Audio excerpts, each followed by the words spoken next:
Okay, सो nucleus जो है basically atom का सबसे छोटा पार्ट है। किसने फाइंड किया था? रदरफोर्ड। रदरफोर्ड ने क्या बोला कि किसी भी एटम के अंदर बीच में एक छोटा सा वेरी डेंस कोर होता है, इसको हम क्या बोलते हैं? न्यूक्लियाई। और इस न्यूक्लियाई के अंदर दो लोग होते हैं, एक तो होता है प्रोटॉन और एक होता है न्यूट्रॉन। ये प्रोटॉन और न्यूट्रॉन दोनों कलेक्टिवली क्या कहा जाता है? इनको न्यूक्लियॉन। कोई दिक्कत यहाँ पे किसी को? इस न्यूक्लियस के बारे में और इसकी प्रॉपर्टीज के बारे में पढ़ेंगे। वो फिजिक्स का पार्ट जो न्यूक्लियाई को डील करता है उसको हम बोलते हैं न्यूक्लियर फिजिक्स।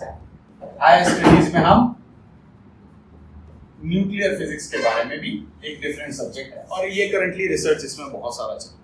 ये न्यूक्लियर फिजिक्स जो है बेसिकली ये कहाँ पे काम आता है बेटा? ये काम आता है हमारे अलग अलग मेडिकल सेक्टर्स में, बायो फिजिक्स में, ठीक है ना?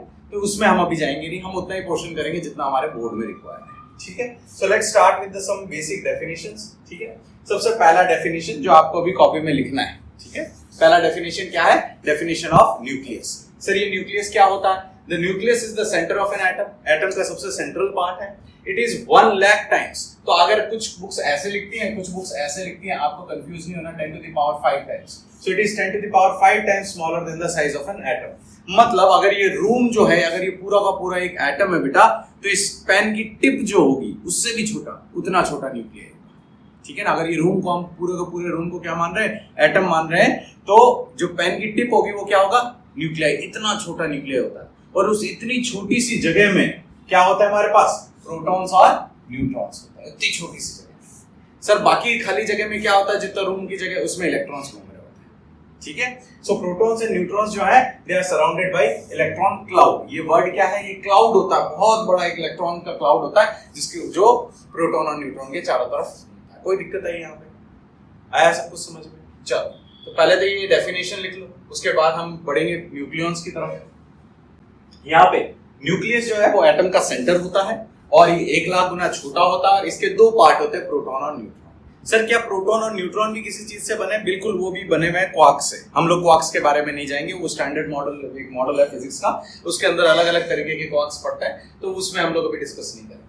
और प्रोटॉन और न्यूट्रॉन न्यूक्लियस के अंदर है और इनके चारों तरफ क्या है हमारे पास? इलेक्ट्रॉन्स। ये हमारा एटम बन गया।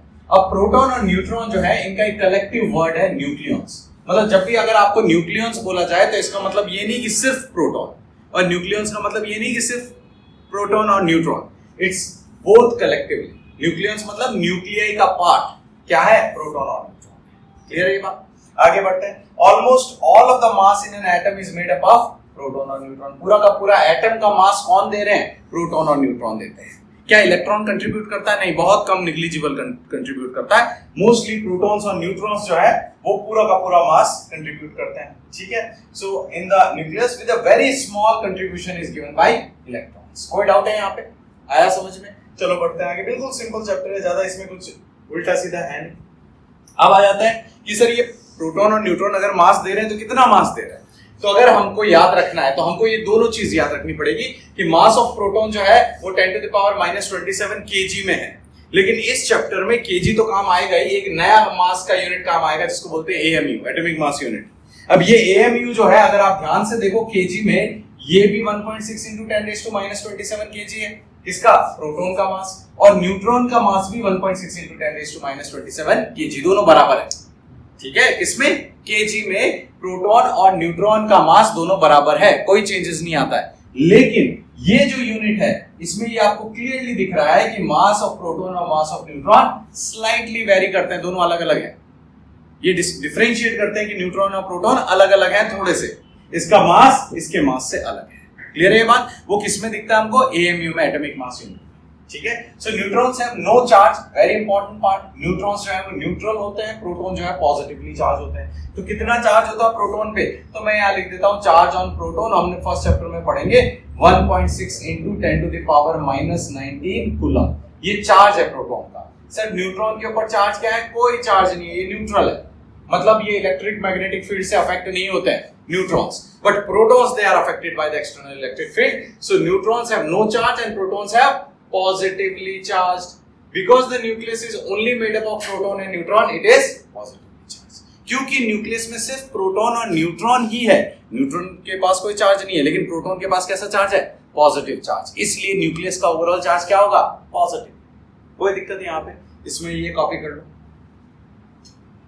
बेसिकली हमने क्या क्या पढ़ लिया कि न्यूक्लियॉन्स जो है वो किस चीज से बने? प्रोटॉन और न्यूट्रॉन जो है उनको कलेक्टिवली न्यूक्लियॉन्स बोला जाता है। और ये जो न्यूक्लियॉन्स है इनका मास क्या है, चार्ज क्या है, वो हमने अभी देख लिया। बढ़ते हैं थोड़ा सा आगे और देखते हैं आगे क्या है।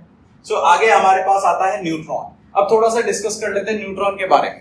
न्यूट्रॉन जो है वो कहां से आया, क्यों मिला, क्या जरूरत पड़ी? प्रोटॉन और इलेक्ट्रॉन में हम खुश थे कि प्रोटॉन पॉजिटिव चार्ज है, इलेक्ट्रॉन नेगेटिव चार्ज है, तो ओवरऑल चार्ज का एटम न्यूट्रल हो गया। ठीक है ना, न्यूट्रल एटम जो है उसका ओवरऑल चार्ज क्या हो गया?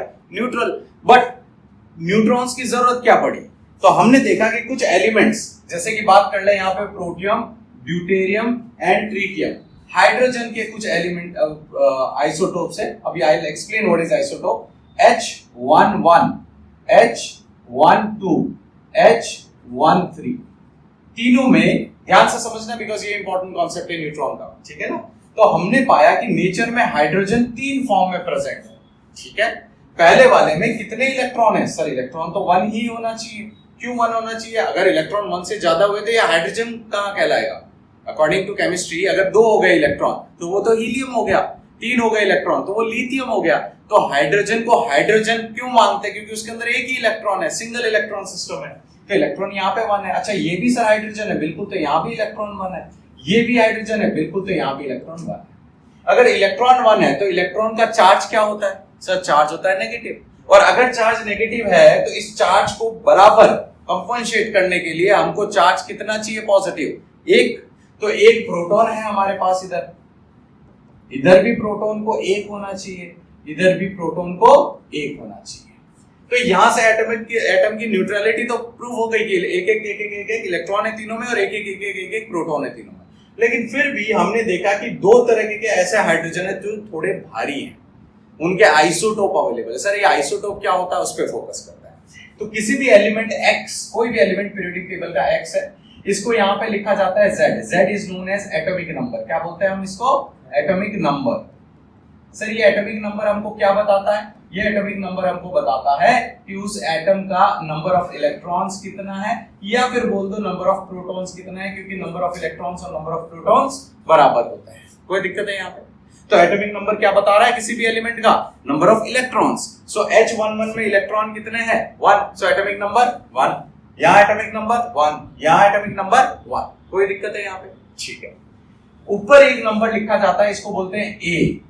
अब बहुत बच्चे इसमें कंफ्यूज होते हैं, नए जब होते हैं। A जो है वो मास नंबर है, दो एटॉमिक नंबर A, तो वो A वाला एटॉमिक नंबर नहीं, A is mass number here. तो यहाँ पे A क्या डिनोट कर रहा है बेटा? Mass number. सर ये मास नंबर क्या मास होता है एटम का? नहीं, ये बताता है कि उस एटम में नंबर ऑफ प्रोटॉन्स कितने हैं और नंबर ऑफ न्यूट्रॉन्स कितने हैं।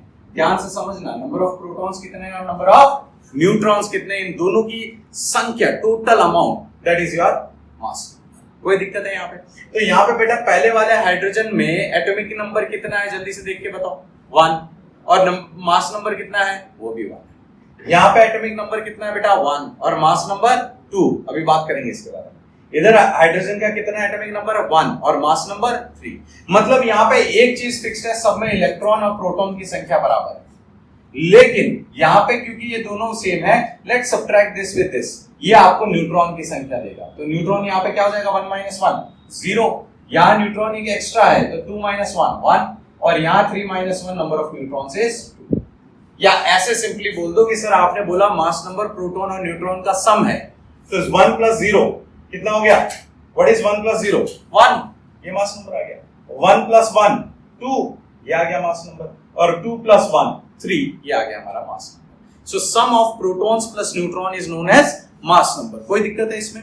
क्योंकि हमको ऐसे एलिमेंट्स नेचर में मिले जो कि सेम एलिमेंट है लेकिन उनका मास नंबर अलग अलग है, उसको हम क्या बोलते हैं? आइसोटोप। ठीक है, तो उससे लोगों ने ये जज कहा कि यार ये जो है एलिमेंट ये भारी है, थोड़ा सा है हाइड्रोजन ही लेकिन थोड़ा भारी है, क्या गड़बड़ हो सकता है? प्लस इलेक्ट्रॉन एक्स्ट्रा हो सकते हैं। नहीं यार, इलेक्ट्रॉन एक्स्ट्रा हुए तो प्रोटॉन को भी एक्स्ट्रा करना पड़ेगा, और प्रोटॉन एक्स्ट्रा हुए तो इलेक्ट्रॉन को भी एक्स्ट्रा करना पड़ेगा। तो जेम्स चैडविक जो कि जिन्होंने डिस्कवर किया न्यूट्रॉन के बारे में, उन्होंने एक गैस किया कि मे बी हमारे पास ऐसी एक चीज है न्यूक्लियस के अंदर जो न्यूट्रल है, और उसके बढ़ाने से एटम पे कोई फर्क नहीं पड़ेगा क्योंकि वो न्यूट्रल है, ओवरऑल चार्ज सिमेट्री अभी भी रह रही है। So let's discuss about this. Neutron is a neutral particle inside the nucleus of an atom. Now it was discovered after discovering the isotopes. Sir क्या isotopes यही है? नहीं, आपने केमिस्ट्री में और भी isotopes पढ़े हैं, C612 and C614. थोड़ा सा इसके बारे में चर्चा कर लेते हैं. कितने इलेक्ट्रॉन है बेटा यहाँ पे? 6. यहाँ कितने इलेक्ट्रॉन है? यहाँ कितने प्रोटॉन है? 6. यहाँ पे प्रोटॉन कितने हैं? यहाँ पे नंबर ऑफ न्यूट्रॉन. अब कितना प्रोटॉन में ऐड करें कि ये मास नंबर बन जाए? यहाँ कितना ऐड करें? 8. So basically यार these are isotopes. कोई दिक्कत है यहाँ पे? आया सबको समझ में? तो अब ये हमको आइसोटोप का मतलब समझ में आ गया कि आइसोटोप की डेफिनेशन क्या बोलता है. आइसोटोप्स आर दोज एलिमेंट्स जिनका having same atomic number but different mass number. तीनों के मास नंबर अलग अलग होता है. फॉर एग्जांपल हमने यहाँ पे अभी डिस्कस कर लिया, तो इस पूरे को कॉपी कर लो, फिर बढ़ते हैं आगे और थोड़ा सा रिकैप कर लेते हैं. So let's see what we have learned up till now. ठीक है, थोड़ा सा रिकैप कर लेते हैं. हमने थोड़ा सा क्या क्या चीजें सीखी. सो बेसिकली हमने देखा कि न्यूक्लियस जो है वो एटम का सबसे सेंट्रल कोर पार्ट है और सबसे डेंस पार्ट है. इसमें न्यूट्रॉन और प्रोटॉन होते हैं जिनको हम लोग कलेक्टिवली न्यूक्लियॉन्स कहते हैं. उसके बाद हमने देखा कि न्यूट्रॉन और प्रोटॉन में न्यूट्रॉन जो है वो न्यूट्रल होता है, प्रोटॉन जो है उसके पास चार्ज होता है और उनका मास जो है लगभग सेम होता है केजी में, एग्जैक्टली सेम, लेकिन एएमयू में लगभग there is a some difference in both of them.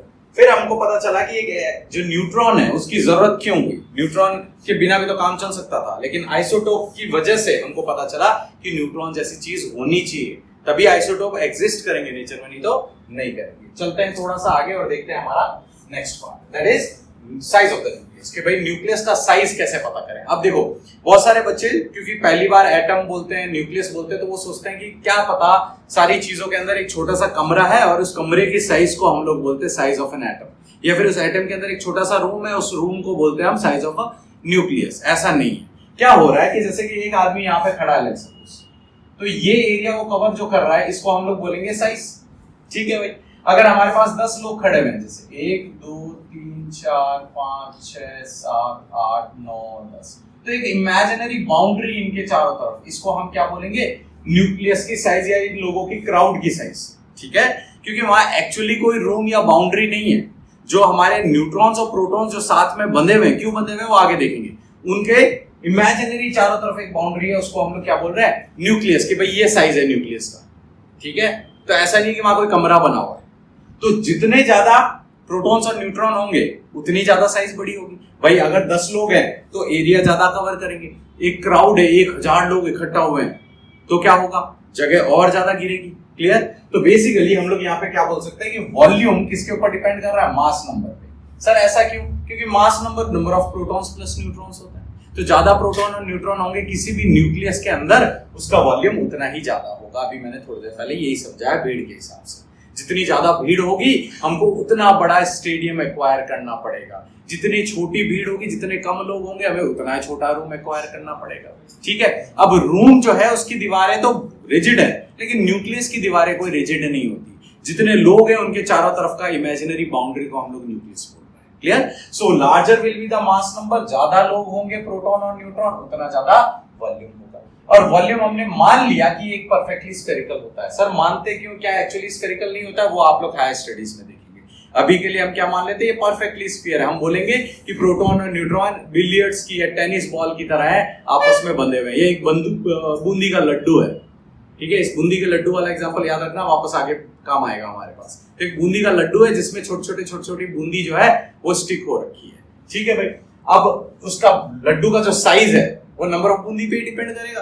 कम बूंदी लोगे तो छोटा लड्डू बनेगा, बड़े बूंदी लोगे तो बड़ा लड्डू बनेगा. सिंपल सा कॉन्सेप्ट है. So volume is proportional to mass number and we assume that it is sphere. So volume क्या हो गया? 4/3 पाई r क्यूब हो गया. और ये किसके प्रोपोर्शनल है बेटा? A is what? Mass number, number of protons and neutrons. ठीक है भाई. अब 4/3 और पाई ये कांस्टेंट है, तो हम इस कांस्टेंट को प्रोपोर्शनल के अंदर ले लेते हैं. तो हम ये बोल सकते हैं r क्यूब जो है वो किसके प्रोपोर्शनल हो गया? A के.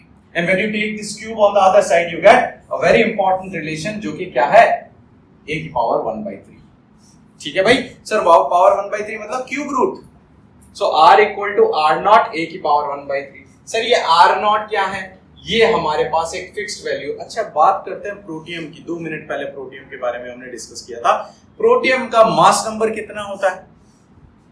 चेक करो कॉपी में, भी 2 मिनट पहले सिखाया आपको, या पीछे चलते हैं स्लाइड पे, ठीक है। तो देखो अगर यहाँ पे, तो प्रोटियम का मास नंबर क्या है, what is mass number of protium, 1। कितने प्रोटॉन और न्यूट्रॉन है, सर न्यूट्रॉन तो एक भी नहीं है, लेकिन एक प्रोटॉन है। अब एक प्रोटॉन या एक न्यूट्रॉन, वो उसका न्यूक्लियस है चारों तरफ, सही बात है, इसके चारों तरफ जो बाउंड्री है, अब वो उसकी साइज आ जाएगा। तो यहाँ पे चले हम वापस, तो अगर एक हाइड्रोजन एटम की बात करें, तो hydrogen atom for H atom, A is equals to 1 for protium, A equal to 1 put करोगे तो 1 की पावर एनीथिंग इज 1। तो जो रेडियस आएगी, सबसे छोटी रेडियस किसकी, न्यूक्लियस की, वो कितनी आ रही है, 1.2 into 10 to the power -15। यहां से हमको पता चलता है कि एटम की जो साइज है, एटम की साइज होती है 10 to the power -10 मीटर्स, और न्यूक्लियस की साइज किस में आ रही है, 10 to the power -15 मीटर्स। इन दोनों को डिवाइड करेंगे तो डिफरेंस आएगा 10 to the power 5 का, सही बात है। तो इसका मतलब न्यूक्लियस की size 1,00,000 Guna 10 to the power 5 times smaller होती है एटम की साइज। एटम इतना बड़ा है, उसका 1,00,000 गुना छोटा न्यूक्लियस है। अगर जस्ट एन रफ अप्रोक्सीमेट में बोल दो कि अगर पूरा अर्थ एक एटम है, तो एक छोटा सा कंकर आप उठा के हाथ में लोगे, वो एक न्यूक्लियस की साइज है, और उस न्यूक्लियस के छोटे से साइज के अंदर इतने सारे प्रोटॉन्स और न्यूट्रॉन्स टाइटली पैक होते हैं, बाकी इलेक्ट्रॉन्स चारों तरफ गोल गोल गोल गोल होते हैं, कोई दिक्कत है यहाँ पे। तो this is our this thing. अब यहाँ पे कई बार 10 to the power -15 को दो नामों से बोल सकते हैं। कुछ लोग इसको बोलते हैं फेम्टोमीटर, क्या बोलते हैं, फेम्टोमीटर, और कुछ लोग इसको क्या बोलते हैं, फर्मी, क्या बोलते हैं, Fermi, in honour of Enrico Fermi. इसको 10 to the power -15 में 15 को हम फर्मी। तो जल्दी से काम की चीजें कॉपी कर लीजिए। Let's see the next part. Okay, very important relation, mass energy equivalence. Now ये mass energy equivalence होता क्या है? Mass energy equivalence का मतलब ये होता है कि mass और energy दोनों एक ही फॉर्म चेंज होते रहते हैं। मास है वही एनर्जी, और जो एनर्जी है वही मास है। तो सिंपल सेंस में आइंस्टाइन का कहना है, according to Albert Einstein, energy जो होती है वो डिफ्यूज्ड फॉर्म होती है मैटर का। अगर आप कोई भी मैटर लो, ये पेन लो और इसको डिफ्यूज कर लो, डिफ्यूज मतलब कंप्लीटली डिस्ट्रॉय कर लो, तो ये जो मास है ये बन जाएगी एनर्जी। और अगर तुम एनर्जी लो और उसको कंडेंस कर दो, उसको फ्रीज कर दो, तो आपको क्या मिल जाएगा, मैटर मिल जाएगा। तो energy is diffuse form of matter and mass is condensed form of matter. किसी चीज को लो और डिफ्यूज कर देना, डिफ्यूज मतलब कंप्लीटली डिस्ट्रॉय कर देना, कुछ ना बचना, तो वो एनर्जी में कन्वर्ट हो जाएगा, ठीक है। और अगर आप पूरी एनर्जी लो और उसको कंडेंस कर दो, तो वो क्या बन जाएगा बेटा, मैटर बन जाएगा। तो आइंस्टाइन भाई साहब ने बोला कि एनर्जी और मास दोनों सेम चीज होती है, कोई फर्क नहीं होता है। ये डिपेंड करता है कि वो किस फॉर्मेट में है। जो मास कहीं पे भी है, जो भी मास है, वो मास किस में कंट्रीब्यूट कर रहा है, एनर्जी में, और जो एनर्जी है वो कैन कंट्रीब्यूट टू मास, वो हम आगे देखेंगे अभी। तो E जो है वो बराबर किसके है, mc², where m is the mass of that object and c is the speed of light. So speed of light की वैल्यू क्या होती है, आपको याद रखनी पड़ेगी, 3 into 10 to the power 8 meter per second, and if you square it, meter per second, and if you square it, you will get 9 into 10 to the power 16 meter per second का square. That's our value of c². कोई दिक्कत है यहाँ पर, ठीक है। So c is the speed of light, which is 3 into 10 to the power 8, and इसका square जो हम लोग यहाँ पे यूज करेंगे। अगर हमको पूछे कि if you want to completely destroy 1 gram, किसी पेन का 1 ग्राम डिस्ट्रॉय करना है, तो कितनी एनर्जी आपको उसको देनी पड़ेगी, तो सिंपली यहाँ पे 1 ग्राम लिख लो और c² वैल्यू पुट कर दो, आपको एनर्जी की वैल्यू आ जाएगी। तो ये है आइंस्टाइन का मास एनर्जी इक्विवेलेंस। क्यों इक्विवेलेंस, दोनों इक्विवेलेंट है, मास से ही एनर्जी बन रही, एनर्जी से ही मास बन रहा है।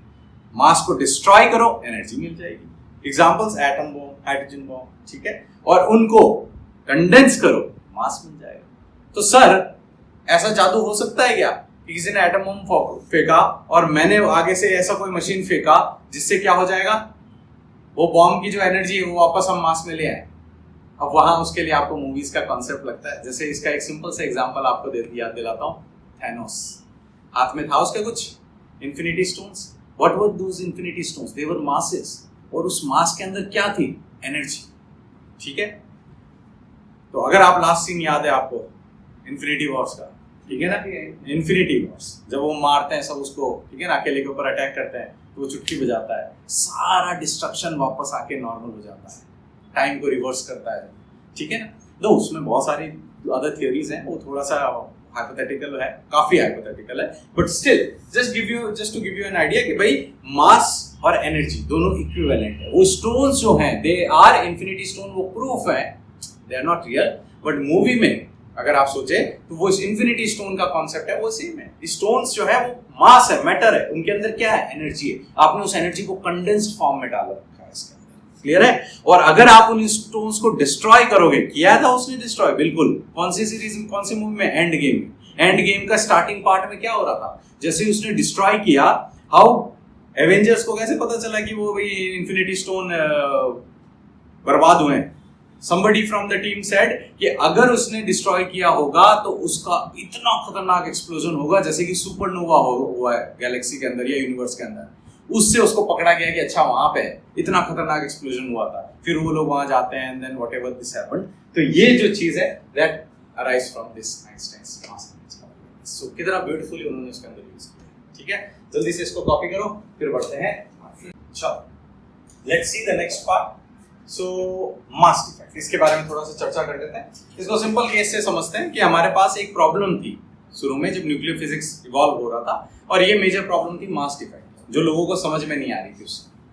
और ये प्रॉब्लम क्या थी कि अगर हम एक बूंदी का लड्डू लें, ठीक है बेटा, सेम कॉन्सेप्ट, अब ये बहुत इंपॉर्टेंट, सेम सिमिलर कॉन्सेप्ट से अच्छे से समझ में आएगा। एक बूंदी का लड्डू लिया, उसको मैंने वेइंग स्केल पे रख दिया, ठीक है, और वेइंग स्केल के ऊपर रखा तो मेरे को पता चला कि ये लड्डू 10 ग्राम का है, कोई प्रॉब्लम नहीं है।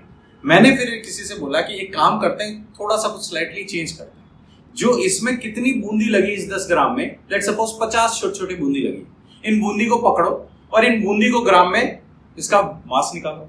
जब हमने इन बूंदी का मास निकाला और हमने इस बूंदी के लड्डू का मास निकाला, इन दोनों में डिफरेंस आ, दोनों बराबर नहीं आ, तो कुछ ना कुछ गड़बड़ था। अब ये गड़बड़ हमको समझ में नहीं आई कई सालों तक, ठीक है, जब तक आइंस्टाइन ने रिलेशन नहीं दिया ताकि हमको आइडिया। तो बूंदी का लड्डू एज अ होल, उसका मास अलग है, और जब इंडिविजुअल जो बूंदी जिनसे ये लड्डू बना है उनका मास निकाले तो अलग आ रहा है। तो सिंपल केस में यहाँ पे क्या है, the difference in the mass of the nucleus, पूरा का पूरा न्यूक्लियस एंड इट्स न्यूक्लियॉन्स, जब हम इंडिविजुअल न्यूक्लियॉन्स का मास कर रहे हैं तो उनके बीच में कुछ गड़बड़ आ रही है, ठीक है। जैसे कि सर एक एग्जांपल दो, एग्जांपल की बात कर लेते हैं। जैसे कि हम लोग लेते हैं कार्बन 6 होगी, C6N14, बेटा कितने इलेक्ट्रॉन है सर, स्टार्टिंग में बताया था 6 है। सर कितने प्रोटॉन, अरे सर जितने इलेक्ट्रॉन होंगे उतने ही प्रोटॉन होंगे। सर न्यूट्रॉन कितने हैं, अब यहाँ पे 8 न्यूट्रॉन।